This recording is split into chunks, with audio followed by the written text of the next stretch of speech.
பொன்னியின் செல்வன் முதல் பாகம் புது வெள்ளம். அத்தியாயம் 55. நந்தினியின் காதலன். முதலாக என்னுடைய 12ஆம் பிராயத்தில் நந்தினியை நான் சந்தித்தேன். ஒருநாள் பழையாறையில் எங்கள் அரண்மனையின் பின்புறத்திலுள்ள நீர் ஓடையில் நானும் என் தங்கையும் தம்பியும் ஓடம் விட்டு விளையாடிக் கொண்டிருந்தோம். விளையாட்டு முடிந்து ஓடத்திலிருந்து இறங்கி பூஞ்சோலை வழியாக அரண்மனைக்குச் சென்றோம். வழியில் எங்கள் பெரிய பாட்டி செம்பியன் மாதேவியின் குரல் கேட்டது. நாங்கள் 3 பேரும் பாட்டியிடம் செல்லமாக வளர்ந்தவர்கள். பாட்டியிடம் நாங்கள் ஓடம் விட்டதைப் பற்றிச் சொல்வதற்காக அவருடைய குரல் கேட்ட கொடி வீட்டுக்குள் புகுந்தோம். அங்கே பாட்டியைத் தவிர இன்னும் 3 பேர் இருந்தார்கள். 3 பேரில் ஒருத்தி எங்களையொத்த பிராயத்து சிறு பெண். மற்ற இருவரும் அவளுடைய பெற்றோர்கள் என்று தெரிந்தது. அந்தப் பெண்ணைப் பற்றி அவர்கள் ஏதோ மாதேவடிகளிடம் சொல்லிக் கொண்டிருந்தார்கள். நாங்கள் கொடி வீட்டுக்குள் புகுந்ததும் அங்கிருந்த எல்லாரும் எங்களைப் பார்த்தார்கள். ஆனால் அந்தச் சிறு பெண்ணின் வியப்பினால் விரிந்த நெடிய கண்கள் எங்களைப் பார்த்தது மட்டுமே என் கண்ணுக்குத் தெரிந்தது. அந்தக் காட்சி இன்றைக்கு நினைத்துப் பார்த்தாலும் என் மனக்கண் முன்னால் நிற்கிறது. இவ்விதம் கூறிக் கரிகாலன் வானத்தை அண்ணாந்து பார்த்துக் கொண்டு மௌனமாயிருந்தான். வானத்தில் அச்சமயம் உலாவிய மெல்லிய மேகத் திரைகளுக்குள்ளே அந்தச் சிறு பெண்ணின் முகத்தை அவன் பார்த்தானோ என்னமோ தெரியாது. ஐயா, அப்புறம் சொல்லுங்கள் என்று பார்த்திபேந்திரன் கேட்டதும் கரிகாலன் இந்த உலகத்துக்கு வந்து கதையைத் தொடர்ந்தான். பாட்டியிடம் ஓடம் விட்டு விளையாடியதைப் பற்றி என் தங்கை குந்தவைதான் சொன்னாள். அதைக் கேட்ட பிறகு மாதேவடிகள், என் கண்ணே, இந்தப் பெண்ணைப் பார்த்தாயா? எவ்வளவு சூடிகையாயிருக்கிறாள்! இவர்கள் பாண்டிய தேசத்திலிருந்து நம்முடைய ஈசான சிவபட்டர் வீட்டுக்கு வந்திருக்கிறார்கள். கொஞ்ச நாளைக்கு இங்கே இருப்பார்கள். இந்தப் பெண்ணின் பெயர் நந்தினி. இவளையும் சில சமயம் உங்கள் விளையாட்டுகளில் சேர்த்துக் கொள்ளுங்கள். இவள் உனக்கு நல்ல தோழியாயிருப்பாள் என்றார். ஆனால் என் தங்கைக்கு இது பிடிக்கவில்லை என்பதை நான் அறிந்து கொண்டேன். நாங்கள் 3வரும் அங்கிருந்து அரண்மனைக்குச் சென்றபோது குந்தவை, அண்ணா, அங்கே ஒரு பெண் நின்றாளே, எவ்வளவு அவலட்சணமாயிருந்தாள் பார்த்தாயா? அவளுடைய முகம் ஏன் அப்படிக் கோட்டான் முகம் மாதிரி இருக்கிறது? அவளுடன் நான் விளையாட வேண்டும் என்கிறாரே பாட்டி. அவள் முகத்தைப் பார்த்தால் என்னால் சிரிக்காமலிருக்கவே முடியாதே. என்ன செய்வது என்றாள். இதைக் கேட்டதும் எனக்கு ஒரு முக்கியமான உண்மை தெரிய வந்தது. அதாவது பெண்கள் பிறக்கும்போது பொறாமையுடன் பிறக்கிறார்கள் என்பதுதான். ஒரு பெண் எவ்வளவு அழகுடையவளாயிருந்தாலும் இன்னொரு பெண் அழகாயிருப்பதைக் காண சகிப்பதில்லை. எங்கள் குலத்தில் பிறந்த பெண்களுக்குள்ளே என் சகோதரி சௌந்தரியம் மிக்கவள் என்பது பிரசித்தமானது. அவளுக்கும் இன்னொரு பெண் அழகாயிருப்பதைக் கண்டு பொறுக்கவில்லை. இல்லாவிட்டால் அந்தப் பெண்ணைக் குறித்து ஏன் அப்படிச் சொல்ல வேண்டும்? நான் என் சகோதரியை இலேசில் விடவில்லை. அவளுக்கு கோபம் உண்டாக்குவதற்காகவே அந்த இன்னொரு பெண் அழகாய்த்தான் இருக்கிறாள் என்று வற்புறுத்திச் சொன்னேன். இருவரும் அடிக்கடி இதைப் பற்றி விவாதம் செய்து சண்டை பிடித்தோம். எங்கள் சகோதரன் அருள்மொழியோ இந்தச் சண்டையின் காரணத்தை அறியாமல் திகைத்தான். பிறகு சில நாளைக்கெல்லாம் பாண்டிய நாட்டு யுத்தத்துக்குச் சென்ற என் தந்தையோடு நானும் புறப்பட்டுச் சென்றேன். பாண்டிய சைன்யத்தையும் பாண்டியர்களுக்கு உதவியாக இலங்கை அரசன் அனுப்பிய சைன்யத்தையும் பல இடங்களில் முறியடித்தோம். கடைசியில் வீரபாண்டியன் ஓடி ஒளிந்து கொண்டானா அல்லது போர்க்களத்தில் மடிந்தானா என்பது அச்சமயம் தெரியவில்லை. வீரபாண்டியன் மறைந்ததும் பாண்டிய சைன்யத்துக்கு உதவியாக வந்த இலங்கை வீரர்கள் பின்வாங்கி ஓடினார்கள். அவர்களைத் துரத்திக் கொண்டு நாங்கள் சேதுக்கரை வரையில் சென்றோம். இறந்தவர்கள் போக மற்றவர்கள் கப்பலேறி தப்பித்துச் சென்றார்கள். அடிக்கடி பாண்டியர்களுக்கு உதவியாக படைகள் அனுப்பித் தொல்லைப்படுத்தும் இலங்கை மன்னர்களுக்கு என் தந்தை புத்தி கற்பிக்க விரும்பினார். கொடும்பாளூர் சிறிய வேளாரின் தலைமையில் ஒரு பெரிய படையை இலங்கைக்கு அனுப்புவதென்று தீர்மானித்தார். இதற்கு வேண்டிய கப்பல்களையும் தளவாடங்களையும் சேகரிக்கச் சிறிது காலமாயிற்று. ஆயினும் நாங்கள் அங்கேயே தாமதித்து கப்பல்களில் படைகளை ஏற்றி அனுப்பினோம். மாதோட்டத்தில் நம் வீரர்கள் பத்திரமாய்ச் சென்று இறங்கினார்கள் என்று தெரிந்த பிறகே அங்கிருந்து சோழ நாட்டுக்குத் திரும்பினோம். மீண்டும் நான் பழையாறைக்கு வந்து சேர்வதற்குள் 2 வருஷத்துக்கு மேலாகிவிட்டது. மதுரை பக்கத்திலிருந்து வந்திருந்த அர்ச்சகர் பெண்ணை நான் அடியோடு மறந்துவிட்டேன். பழையாறைக்கு வந்து பார்த்தபோது என் சகோதரியும் அப்பெண்ணும் அடையாளம் அறிய முடியாதபடி வளர்ந்திருக்கக் கண்டேன். அவர்களிருவரும் மிக்க சிநேகத்துடன் பழகுவதையும் கண்டேன். நந்தினி வளர்ந்திருந்தது மட்டுமல்ல, ஆடை ஆபரணங்களினாலும் ஜொலித்துக் கொண்டிருந்தாள். இது என் சகோதரியின் காரியம் என்று அறிந்தேன். முன்போலில்லாமல் நந்தினி இப்போது என்னை பார்க்கவும் பேசவும் கூச்சப்பட்டாள். அதை நான் போக்குவதற்கு பாடுபட்டேன். வேறு எதிலும் காணாத இன்பம் அவளுடன் பேசிப் பழகுவதில் அடைந்தேன். இது எனக்கு அந்தச் சிறிய பிராயத்தில் எவ்வளவு வியப்பை அளித்தது என்பதைச் சொல்ல முடியாது. காவேரியில் பெருகி வரும் புது வெள்ளத்தைப் போல் என் உள்ளத்தில் ஏதோ ஒரு புதுமை உணர்ச்சி பொங்கி வெள்ளமாய் பெருகிக் கொண்டிருந்தது. ஆனால் இது என்னை சேர்ந்தவர்கள் யாருக்கும் பிடிக்கவில்லை என்பதை விரைவிலேயே கண்டு கொண்டேன். நான் வந்ததிலிருந்து குந்தவை அப்பெண்ணிடம் வெறுப்பைக் காட்டத் தொடங்கினாள். ஒருநாள் எங்கள் பாட்டியார் மாதேவடிகள் என்னை அழைத்து, நந்தினி அர்ச்சகர் வீட்டுப் பெண், நீயோ சக்கரவர்த்தி குமாரன், உங்கள் 2 பேருக்கும் இப்போது பிராயமும் ஆகிவிட்டது. ஆகையால் நந்தினியிடம் நீ பழகுவது உசிதமல்ல என்று புத்திமதி கூறினார். அதுவரை பாட்டியை தெய்வமென மதித்து வந்த நான் அப்போது அவரிடம் கோபமும் அவருடைய வார்த்தையில் அவமதிப்பும் கொண்டேன். அவருடைய புத்திமதியை மீறி நந்தினியை தேடிப்பிடித்து பேசிப் பழகினேன். இது நெடுங்காலம் நிலைத்திருக்கவில்லை. திடீரென்று ஒருநாள் நந்தினியும் அவளுடைய பெற்றோர்களும் பாண்டிய நாட்டில் அவர்களுடைய ஊருக்குப் புறப்பட்டுச் சென்று விட்டார்கள் என்று தெரிந்தது. அப்போது எனக்கு துக்கம் பொங்கி வந்தது. கோபம் என்னை மீறி வந்தது. துக்கத்தை என் மனதிற்குள் வைத்துக் கொண்டு கோபத்தை என் சகோதரியின் பேரில் காட்டினேன். நல்லவேளையாக சில நாளைக்கெல்லாம் நான் வடக்கே பிரயாணப்பட நேர்ந்தது. திருமுனைப்பாடியையும் தொண்டை மண்டலத்தையும் ஆக்கிரமித்திருந்த இராஷ்டிரகூடப் படைகளை விரட்டுவதற்காக புறப்பட்ட சோழ சைனியத்துடன் நானும் புறப்பட்டு வந்தேன். அப்போதுதான் நீயும் நானும் சந்தித்தோம். இணைபிரியா சிநேகிதர்களானோம். மலையமான் அரசருடைய உதவியுடன் நீயும் நானும் இராஷ்டிரகூடப் படைகளுடன் போரிட்டோம். பாலாற்றுக்கு வடக்கே அவர்களை துரத்தி அடித்து காஞ்சி நகரையும் கைப்பற்றினோம். அச்சமயத்தில் இலங்கையிலிருந்து கெட்ட செய்தி வந்தது. நமது படை அங்கே முறியடிக்கப்பட்டதென்றும் கொடும்பாளூர் சிறிய வேளார் இறந்துவிட்டார் என்றும் தெரிந்தன.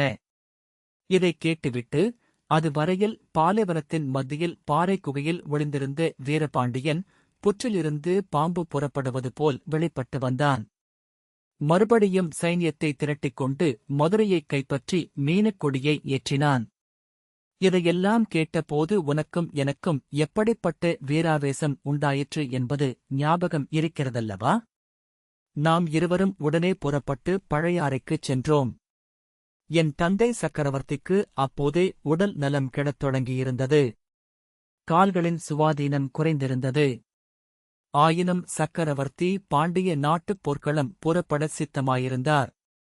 வேண்டாம் என்று நான் அவரைத் தடுத்தேன். பாண்டிய சைன்யத்தை முறியடித்து மதுரையை மீண்டும் கைப்பற்றி வீரபாண்டியனுடைய தலையையும் கொணராமல் சோழ நாட்டுக்கு திரும்புவதில்லை என்று என் தந்தை முன்னால் பிரதிஜை செய்தேன். அப்போது நீயும் என்னுடன் இருந்தாய். என் பிரதிஜையை ஒப்புக்கொண்டு என் தந்தை நம்மை பாண்டிய நாட்டுப் போர்க்களத்துக்கு அனுப்பினார். ஏற்கனவே படைத்தலைமை வகித்துச் சென்றிருந்த கொடும்பாளூர் போதிவிக்கிரம கேசரியின் தலைமையில் நாம் போர் செய்ய வேண்டும் என்று பணித்தார். அதற்கு சம்மதித்து நாம் சென்றோம். வழியில் பெரிய பழுவேட்டரையரை சந்தித்தோம். அவரை படைத்தலைவராக்காமல் கொடும்பாளூர் வேந்தரை நியமித்ததில் பழுவேட்டரையருக்கு அதிருப்தி உண்டாகியிருந்தது என்பதை அறிந்தோம். நம்முடைய போர் ஆவேசத்தைக் கண்டு சேனாதிபதி போதிவிக்கிரம கேசரி யுத்தம் நடத்தும் பொறுப்பை நம்மிடமே ஒப்புவித்துவிட்டார். நண்பா, அந்த யுத்தத்தில் நீயும் நானும் நம்ப முடியாத வீரச் செயல்களைப் புரிந்தோம் என்று பெருமை கொள்வதில் யாதொரு தவறும் இல்லை. பாண்டிய சைன்யத்தை முறியடித்து மதுரையைக் கைப்பற்றினோம். அத்துடன் நாம் திருப்தி அடைந்துவிடவில்லை.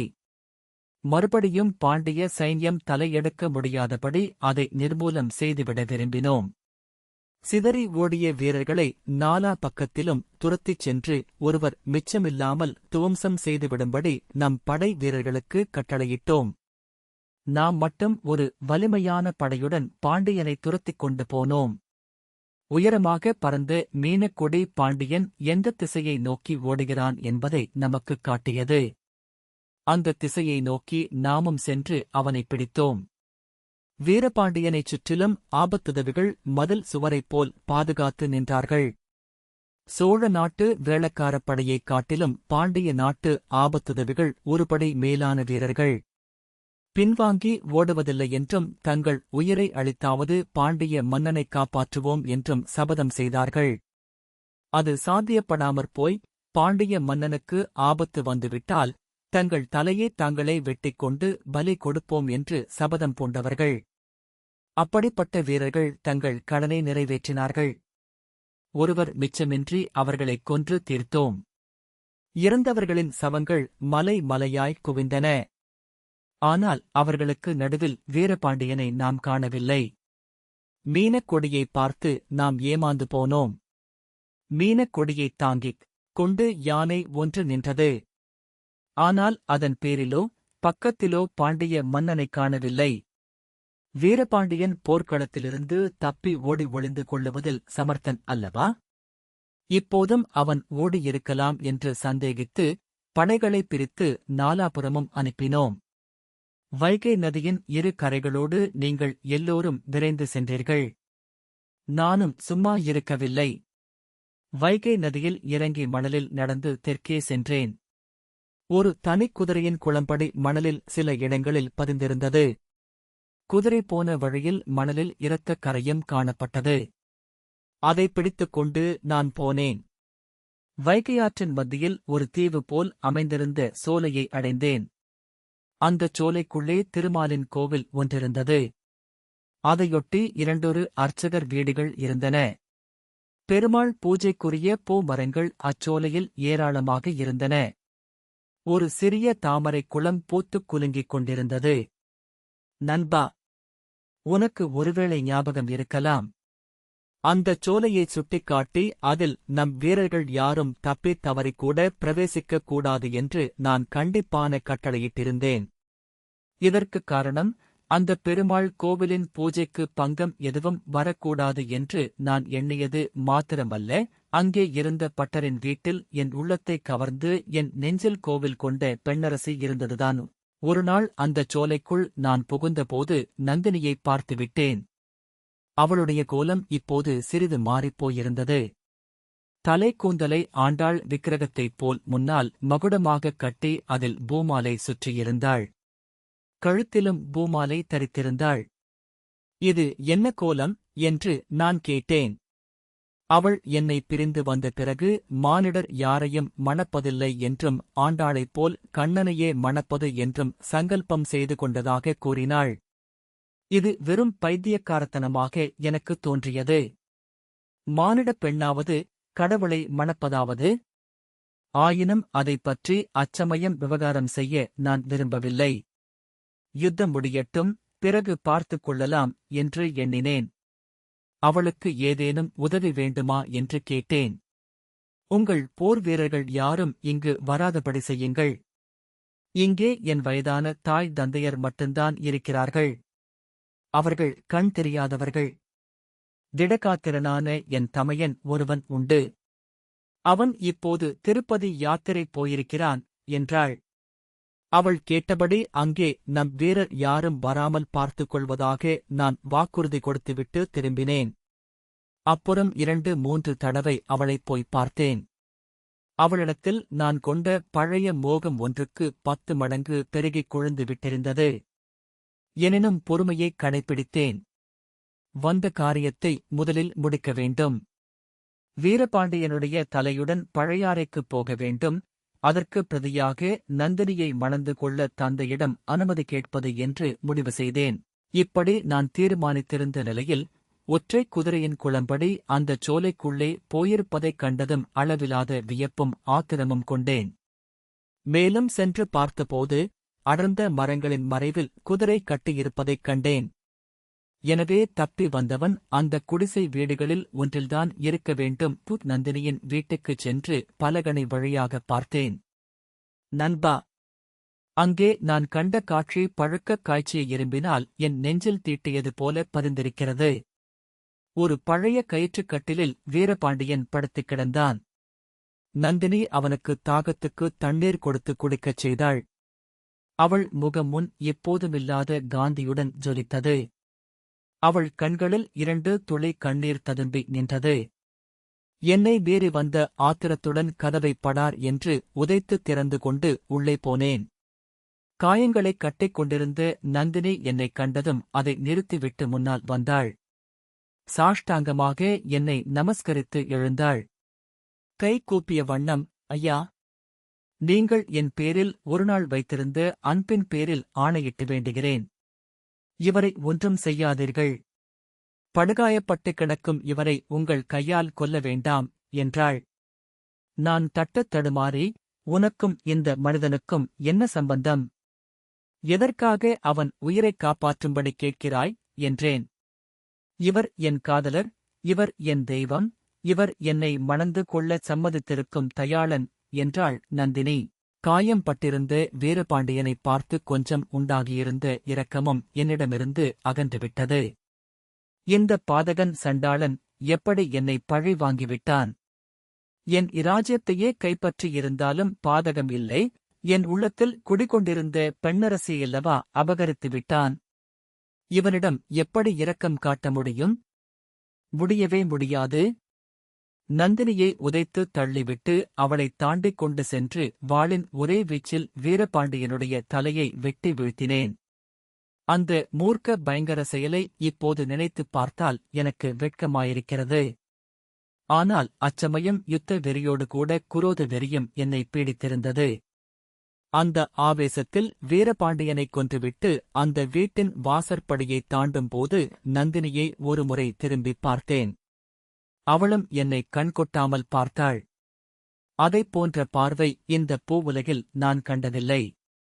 அதில் காம குரோத லோப மோக மத மாச்சரியம் என்னும் 6 வித உணர்ச்சிகளும் அத்தனை நெருப்பு ஜூவாலைகளாக கொழுந்துவிட்டு எரிந்தன.